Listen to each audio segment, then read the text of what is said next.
Well, Makers friends, the September dinner at the Lexington was such a hit, we decided to keep it going for October. We're hosting another Makers of Minnesota dinner at the Lexington in St. Paul. Not only will you be front and center with some of the best makers in the Twin Cities, but you will be treated to a 3-course dinner, compliments of Chef Antonio from the Lexington, who'll be using the featured makers' ingredients in the courses that he's making for this special event. Our October dinner is Tuesday, October 26th, and tickets are $98. Our featured makers are so fun, including Sweetland Orchard out of Webster, Minnesota, who's making beautiful ciders, apple ciders, and hard ciders at their orchard with over 50 varieties of apples. And also on deck is the humble goat cheese made by the folks at the award-winning Stickney Hill Dairy Company, and K-Mama sauce, the slightly spicy and slightly sweet K-Mama Korean hot sauce. I'm just crazy about this sauce, and my friend and maker Casey calls it the Korean ketchup. He puts it on everything at his house, and I do too, and it's featured in the first ever Makers of Minnesota holiday box filled with my favorite products from makers in the Twin Cities. So we'll be taking orders for the boxes on site at the Lex too, which I'm excited about. I just can't wait to see how Chef Antonio will use all these ingredients in his multi-course menu. We'll have a limited number of tickets for this special dinner, and when they're gone, they're gone. So go to thelexmn.com and sign up via Eventbrite for the Makers of Minnesota dinner for October. Get your tickets now at thelexmn.com for Tuesday, October 26th at the Lexington.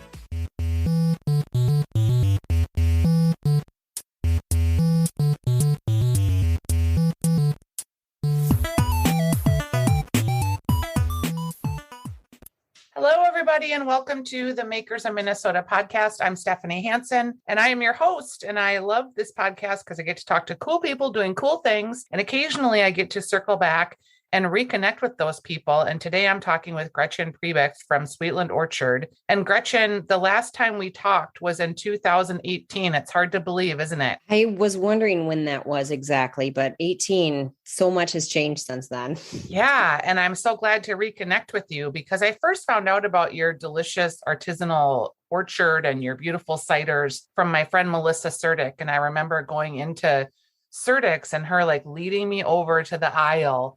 And she was like, all of these ciders are so good. You have to try them. She was like an early fan of yours ever since. And I think the first one I had was the rhubarb apple scrumpy, which is a delicious, delicious cider. And so I'm happy to reconnect with you. In a nutshell, what have you been doing since 2018? For the past year and a half, life on the farm was almost the same during, COVID. Yeah. Business was drastically different, of course, with no restaurants, no bars, no state fair. That was a really, really big deal. But fall of last year, everybody had a ton of pent up demand. They hadn't been able to do anything. And fall came around and they thought, going to an apple orchard sounds like a fun, safe activity. And we were so busy last fall, like probably 4 times busier than my busiest day ever is about what I figure. And so it was like a reinvention every weekend, trying to accommodate people, trying to provide them a good experience, like something at all akin to what they'd had before. Because when folks came down here before, it'd be like, oh, you open? I wasn't sure. There weren't that many cars in the parking lot, things like that. Yep. And I'd get to talk to everybody that came through here. And then last year, the social distancing compounded the effect of like looking like everybody was everywhere, but we really had to change the way we were doing things down here.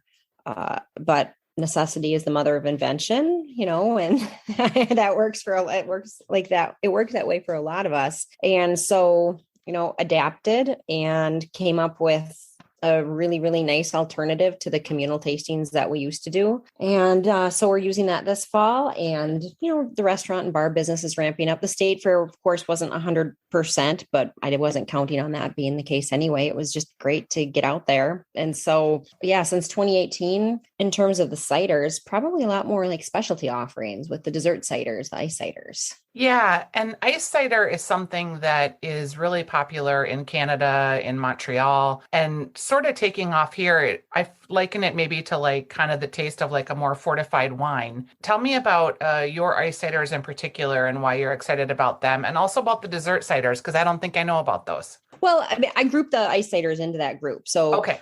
we started making ice cider. Oh, it's hard even to say exactly which year it was. Maybe 2015, 2016, just teeny tiny batches. And we started making more and more. And then we started barrel aging it. So, I mean, an ice cider is like an ice wine, except made with apples instead of grapes. And so the way we make ours is we just let juice, like the fresh pressed cider, freeze outside in the winter. And then before spring comes around, we bring it into the cidery and just start to let it thaw a little bit. And when you drain off a giant hunk of fresh cider, it's all of the concentrated juice that thaws first. So the stuff like just concentrated with flavor, concentrated with sugar. So that's what drains off first, kind of leaving a more like a diluted cider ice chunk behind. And so we take that super concentrated non-alcoholic liquid and then we ferment that. And so that's then what makes ice cider. So it's not a distillation. It's still just a fermentation. It's just you're fermenting a super concentrated liquid. And so we worked with our regular ice cider for a while. And then we thought, well, wouldn't it be interesting to barrel age some of this? And so we ordered some barrels from Black Swan Cooperage, and we did a version that was just aged in a new oak barrel. And then a long time ago, I got a tip from a barrel broker about how rye whiskey was like the version of whiskey to use in conjunction with apples. And if you've ever had a Johnny Jump Up with rye whiskey and maybe a nice appley, slightly sweet cider, you're like, oh, it works. It works better than bourbon. And so I make my Manhattan. Sometimes I substitute ice cider for sweet vermouth. So it works. It just works fabulously. So I got a couple of rye whiskey barrels from Far North Spirits up in Halleck. Sure. And I aged some ice cider in that.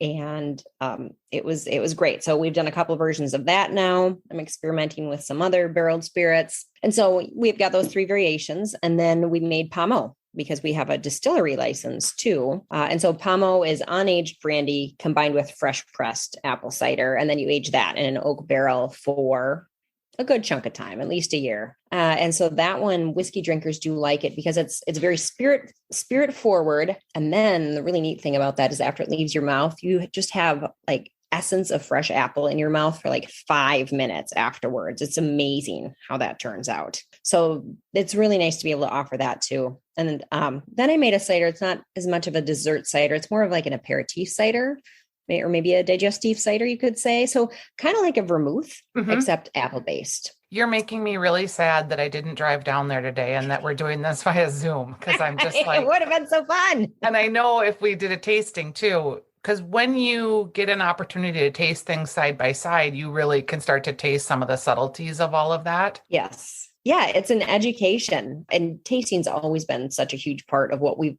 done down here with the apples and with the cider. And yeah, you can learn something about the product, about yourself, about your own tastes. So let's talk about if people were to come and visit you this fall, like what does a tasting look like, or what do you do and how much does it cost? And give me like the brass tacks so that people know. All right. So some people come down here without reserving a tasting kit, but most people come down here with reservation for the tasting kit. And I think that's the way to go because I think it's just really fun to taste all those different things. So folks hop online and they make a reservation for an apple tasting kit or a cider tasting kit or both types of tasting kits. And then I have some add-ons, like you can then taste the heirloom apples we have available in a given week, or you can then add on the dessert ciders. And people usually add donuts to their kits or beef jerky or farm bread, things like that. And so this is what we're doing instead of accommodating that big communal tasting experience. But people really liked it last year because then they could take their prepared tasting kit and like have a private party and be as leisurely as they want. And I want people to come down and just enjoy a day in the country, just relax, take the time to taste all these things. So they bring the tasting kit. We've got just all of the labeled samples, cutting board, little tasting glasses. And then I've got a tasting note for every single thing that somebody's tasting. So they can just go through, and usually somebody kind of plays host of, their own party, and they read all about a certain apple or cider that they're tasting. I love it. Yeah. I think last weekend I had 7 apple varieties. And then in the heirloom tasting kit, I had 5 more apple varieties, which gets to be a lot of apples to taste. And then the regular cider tasting was 6 ciders. And then in the dessert cider tasting, it was 5 more. So some people came down and just kind of did the whole kit and caboodle and like have a great time because they just get to sit and taste and do it on their own time. Right. When you are at your orchard and you like, are you always planting different strains of trees, or are you using the apples that are on the farm?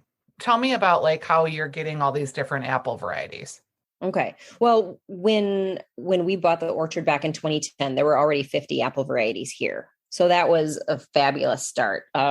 Bob Lease, the former owner, was able to grow varieties that really weren't supposed to be able to be grown in Minnesota, because most apple growers maybe have a dozen different varieties planted, all from the University of Minnesota. And I thought 50 was a really good start. And we started with 1,000 trees. So now we have 5,000 trees. Wow. All in the same footprint. And the reason we're able to do that is just planting the trees kind of on a new system, just how like corn and bean growers are kind of maximizing the yield from their acreage. I'm trying to do the same thing. And so I'm planting my trees on a trellis because they're planted on a dwarfing rootstock. Yep. And they can't support the weight of the crop that they'll ultimately bear. But it was a really good way for me to add 50 more varieties to the mix. And I just look to see like what would theoretically be hardy. I mean, they all sound good. There's a lot more apples and pears that sound good than what I'm actually able to plant. And so if I have any experience with an apple, or if the U of M has any experience with an apple, because they have got a lot of apple varieties planted there that they haven't developed themselves, but just, like a bunch of Canadian varieties or North Dakota varieties, stuff like that. So if I know that that tree is going to make it through our winters, I'll plant, I'm fine putting in an order for 100 or 200 or something like that. If it's completely unproven here, I'll order 5 or 10 or 25 or something like that. And then I'll just see how it goes for 4 or 5 years. And then if it works out, if the trees are alive and doing well and thriving, and I actually like the apple, then I can scale it up and plant a whole bunch more. So apple growing and being a cider maker is sort of a long haul game, right? Because you only have each season to get your haul, and then you can experiment with it. And so you're already thinking like 5 and 10 years into the future. And with COVID, that must just be like really upsetting the apple cart, as it were. See what I did there? Oh, yeah. Yeah, I see what you did there. Well, people, when we started selling at the farmer's market back in 2009, I was just astounded by how easy it was to sell apples. So there's always a market for food. And these days, thankfully, there's always a market for locally grown food, grown by people who are paying attention to all of the management techniques that they're using to grow it, which is something that I've been interested in the whole time. So I'm not really worried about apples. Yeah. Like having a market for apples. And I always wanted to sell apples in addition to doing the cider. So in that regard, I think that apples are a safe bet. And I think that we do things down here a little differently, that people are, they can come down here and have an experience. And I mean, hopefully the pandemic scenario won't get any worse than it was last fall. Yeah. And people are really interested in that experience, and certainly with families and kids and just couples and people looking for unique things to do. The farm is in Webster, so that's about 40 minutes outside of the Twin Cities. And people can go online at sweetlandorchard.com, I'm assuming, and get reservations. Yep. I want to talk a little bit about, you mentioned the state fair. Why was the state fair important to you? Is it because of the Cider Guild activation there? No, the Ballpark Cafe has been a customer of ours since 2015. So they started selling 2 flavors of cider there in 2015. And the state fair is important to us because for a while they were buying about 20% of our entire production in a year. So that's a really big deal. It's hard to make up in any other kind of way. And we still sell a lot of cider at the fair. People are very thirsty. We've sold cherry rhubarb in Minnesota. Well, it's usually hot, right? And you got to wash down the onion rings with something. I knew you were on tap there. I didn't realize that it was such a big footprint for you. Right. Yeah. I think people have thought for a while that we're a much bigger operation than we are. We're not. We're using the apples we grow. We're using apples from Pine Tree Orchard in White Bear Lake. We're using some apples from Pepin Heights. down in Lake City. But it's, the production is just not that big. We're a really, really small operation. So yeah, when the state fair buys, or when the ballpark cafe buys, 15, now it's about 15% of what we produce annually. Yeah, it's a really, really big deal. Yeah, a big deal. So were you able to hold it for the next year, or what happened to all that cider? Well, that's an interesting question. I know you're super like business minded about this. So like, this was the challenge last year. It's like, well, okay, I've got the state fair is now not happening. I'm not selling to restaurants. I'm not selling to bars, or a little bit. The liquor store sales don't make up for that, even though those were a little bit better. So my challenge then was to figure out how to keep all of that kind of bulk unblended cider. I had an inventory, how to keep that in really good condition, because the cider will kind of fade with age. Yeah. And then it meant that I had to just try and sell more fresh. So more fresh apples, more fresh pressed cider. Okay. And so last year, we did end up doing that just through all the people coming down. But at the beginning of the season, or even earlier in the summer, I didn't know that was going to happen. And so last year I put together a CSA, and we were doing weekly and every other weekly deliveries to about 6 different drop sites. And the CSA included apples, fresh pressed cider, hard cider, and cider donuts. And that was really fun, and people liked it. I made little videos every week telling people what was in their kits. I just ended up selling a lot more fresh. Do you think you'll do the CSA this year? I would have done the CSA this year because it was really fun to do it.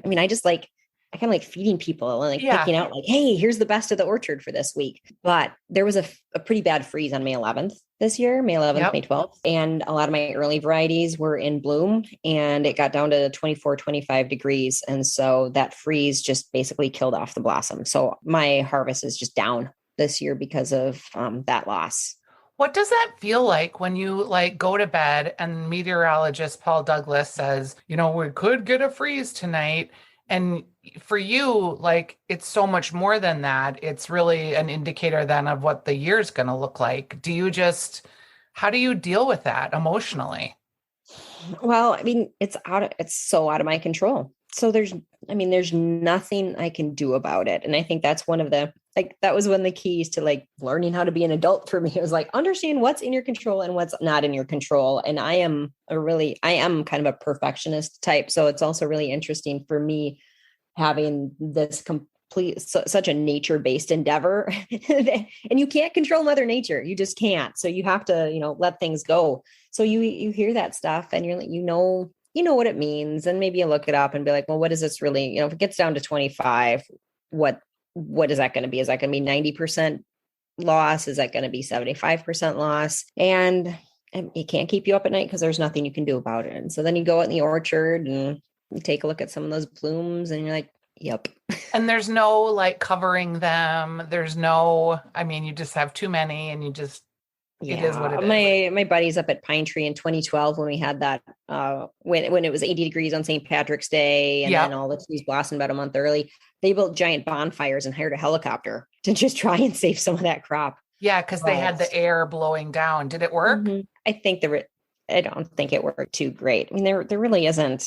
Yep. There's just not much that you can do. Does that, when you think about climate change then, and the warming and how the weather is becoming so unpredictable and more fierce storms, more wind shear, more hail, all those things that are hard on a farm, I guess, again, you can't do anything about it, but are apple growers doing anything in anticipation of changing climate? It's difficult. The one thing that some growers have done is install some hail netting. Mm-hmm. So there's people who are very interested in that. It doesn't make a whole lot of sense for an operation like mine, but for larger operations that are selling wholesale and packing apples to sell to grocery stores, that kind of thing makes sense. It's a good investment for those kinds of operations. For smaller operations like mine, there is just so little to be done because it's not about a uniform warmth or a uniform change in precipitation. It's more on average, temperatures are going up, and on average for a while, it was getting wetter and wetter. And now we've had this drought summer. So you just, before you make more investments, you definitely consider the impact of climate change. Right. I still think we need to grow food. Yep. So I still think that this is a good thing to get into, but I don't know I mean, for myself, like when I'm considering buying more land to plant more trees, that's still a direction that I would go in. I mean, Brian Frederickson out in at Ames Farm, he's lost so many crops. I don't know where you get to the point where you say like, I just can't do it anymore. I've lost crops, over half the years I've been doing this or what have you. And I haven't, although I've kind of assessed the risk in terms of, does it make sense to buy more land and keep doing more of this, keep planting more trees? And I'm comfortable with that. I haven't even gotten to the point of like, well, what would it take? And I think catastrophic loss year over year is probably what it would take, because it's one thing to lose a crop. It's another thing to lose trees entirely. Are you insured for a crop loss or tree loss? No. In 2012, I got a payout, and it was about $1,700 from losing 90% of my crop. Oh. So the federal programs don't work very well for specialty crop growers. Yeah. It just doesn't make a whole lot of sense. They've made some improvements, but not quite yet. Yeah. It's when you really start to hear about the farm programs, and there's a million of them, they're so geared towards big farms and commodity farming and all the things that aren't super sustainable in the long term. I'm hoping that COVID has taught us that our food system it lacks stability, and by supplementing it with what the small producers are doing, that it could give it more stability in the long term. And so maybe there'll be more programs that smaller farmers or organic farmers or people that are closer to the point of origination to some of these cities can do more farming. It's just a change does happen really slowly, and we've seen some changing demographics in farmers, but of course, the feds are behind that, and I'm not even really all that familiar. I wouldn't be able to describe some of the commodity payments for the row crops that exist, but I know it's very, very different. I mean, I've heard anecdotal. You just hear things anecdotally about what a payment that a farmer gets from the government for not planting acreage. Yep. So weird. That kind of thing just doesn't exist for us. But yeah, that's our system. And I think I see a lot of families kind of opting out of that system. We've got so many alternatives these days that we didn't have like in the 1980s, to just going to the town supermarket, because we've got farmers markets, we have CSAs, we've got farm stands, and we are in a very good position for that right here, because, it doesn't take long to leave the metro area, or, I'm still in Scott County even, so there are small agricultural producers in the 7-county metro area, but I know that that's also that is not the way that a lot of people eat. Like, that's a really privileged way to eat right now. Yeah. I think Minneapolis school systems are doing some interesting things too with contracts with farmers. Yeah. Outside of that, you're right. COVID has kind of laid bare some of the inequalities and weaknesses of our food system. On October 26th, a Tuesday night, you're going to be part of our second Makers Dinner at the Lexington. And I know we're in September right now. We've just, I think, almost sold out of the September dinner, and you're going to be our October lineup. We're going to have you, obviously, Sweetland Orchard. We're also going to be having the humble goat cheese from Stickney Hill Dairy. And then we're going to have K Mama sauce, which is from our friend Casey Kai. It's like a Korean, they call it the Korean ketchup, is what he calls it. Oh, yeah. I'm familiar with it. It's delicious. It is so delicious. And it's going to be a really fun night. Chef Antonio is going to take all these products and turn them into a multi-course meal. 3 courses are guaranteed, but I know they've always got a couple special things up their sleeve.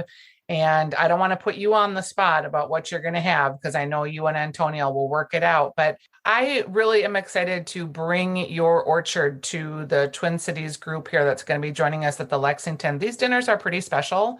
They're a small group. I think we sold out at 70 tickets. So you'll really get a chance to meet the makers and to hear their stories and to eat their lovely product. And I just really appreciate you supporting me and Makers in Minnesota, but also the Lexington. And I know restaurant business has been important to you over the years. Do chefs find you, or do you find them? Well, they mostly find us, I would say. And sometimes it's just because they're coming down here with their families, for the weekend, just for a weekend or in the fall, just as a family outing. And that's how it comes to apples and cider. When it comes to hard cider, I'm definitely going out to find them. Right. But word of mouth is basically how my business has grown. Social media is a really nice means too, and it's nice to social media puts your publicity in the hands of producers, which is really fun for me. But word of mouth has been a great thing for me too. Yeah. And your social media game is pretty strong, and you get to see the orchard. Like, it's so visual, right? Right.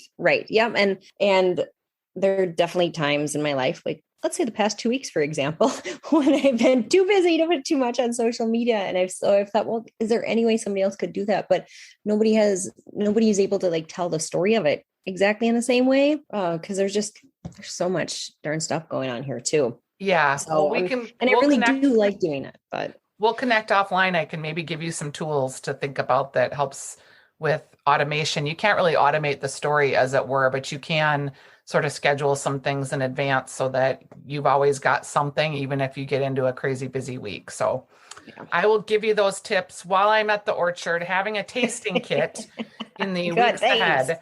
Thank you so much for joining us. It's Gretchen, Sweetland Orchard, sweetlandorchard.com to get your reservations for the tasting kits. And please get tickets and join us at the Lexington dinner on Tuesday, October 26th. We are very excited about it. And it's our second dinner, and it should be lovely. Thanks, Gretchen. Thanks for your time. Yeah, we'll talk to you soon. Okay. So now that you've heard from Sweetland Orchard, I bet you're as excited as I am to taste their delicious apples, apple hard ciders, and apple wines. So join me for the Makers in Minnesota dinner at the Lexington in St. Paul on Grand Avenue. I can't wait to meet you and introduce you to Sweetland Orchard and K-Mama Sauce and the humble goat cheese from Stickney Hill Dairy. So get your tickets at thelexmn.com. But hurry, this special event won't be available long. We'll sell out the restaurant for this special evening with a limited number of tickets. So make sure that you get online and get those tickets now for the October dinner on Tuesday, October 26th.